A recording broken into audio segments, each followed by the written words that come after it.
Kaçıp жүрмін. Сен сырттан күнгі бас ауруы бар, қыз күтіп тұр. Мені кімнің күтіп тұрғанда сенің шаруаң болмас. Құмай, ала қой. Оны қайтем. Бізді танымай қалып, бізден сіріңке сұрады. Шылымды татуға. Ала бар, керек болып қалады.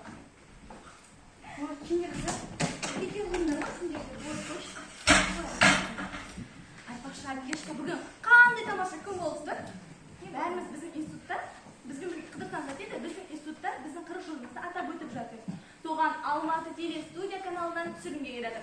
Және де сол телестудияның комментатор бір жігіті біздің Гаухарды ұнатып қалыпты. Жақын деме, жоқ 15 минуттың ішінде. Ай, рас.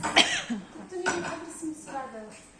Телевизор хабар кезінде мені көп рет көрсетуге уәде берді. Іздеуге барсаңыз, комментатордың маған деген ықыласының арқасында бүкіл республикаға көрінесіз.